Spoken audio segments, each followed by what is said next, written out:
The Woman in the Window is the latest film to feature an unreliable female protagonist.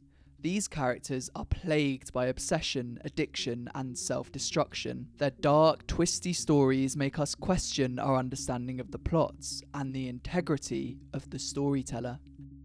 Now, this sounds like a pretty niche character type, but trust me, best-selling novels and top-grossing films are chock full of them. In fact, they are so common in both literature and film that they've received a backlash in recent years, with critics arguing that they undermine the believability of real women. However, many of these characters are ultimately vindicated, just as Anna is eventually proven right at the end of the film.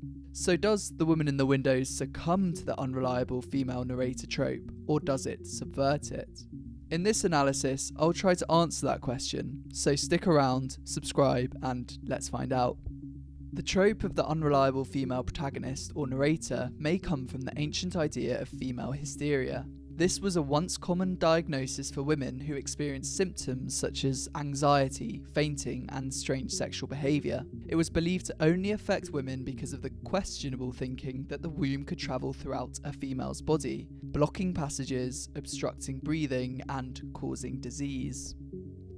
Whilst thankfully it is no longer considered a disease, the idea of female hysteria may have infected literature. This is because a disproportionate number of unreliable narrators are women. Just look at some of the best-selling books from the past 2 decades, many of which have been made into films or TV shows. In no particular order, there's The Girl on the Train, Gone Girl, Sharp Objects, An Anonymous Girl, The Wife Between Us, and of course, The Woman in the Window.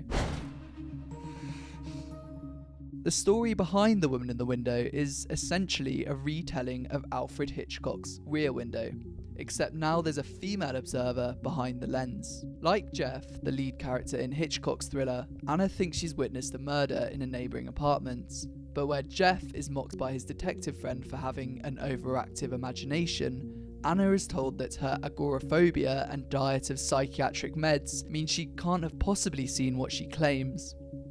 Why didn't you take a picture? I was trying to help her, not record it for posterity. Are you doubting me too? I'm on your side. You don't sound like it. But it's understandable why they don't believe you. Because I didn't take a picture. Because you're not healthy.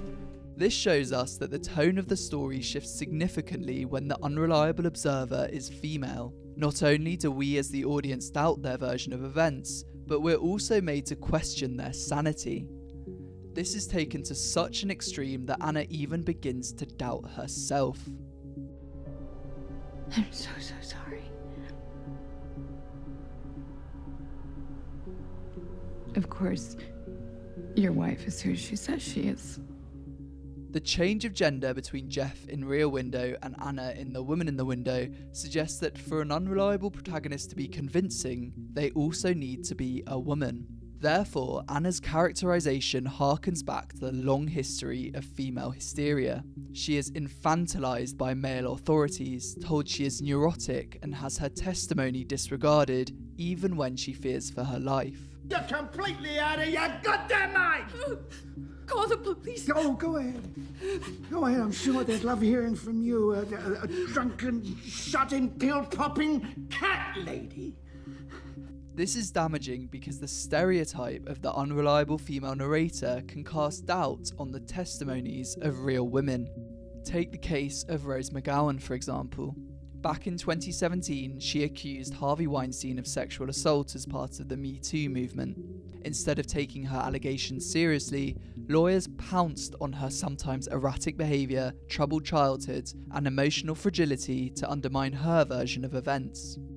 Okay, so by now it's pretty clear that the unreliable female narrator is a problematic trope to say the least. Does this mean that we should all shun The Woman in the Window? Well, it's not that simple. As I mentioned at the start, Anna's version of events is revealed to be correct at the end of the film.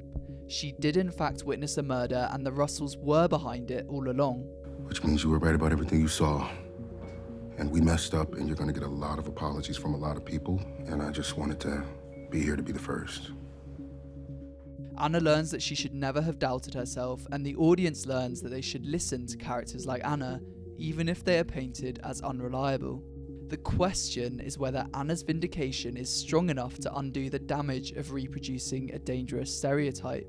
At the end of the day, The Woman in the Window still plays into a dark history of female hysteria, a history that tells us unreliable, neurotic characters like Anna need to be women if they are to be convincing.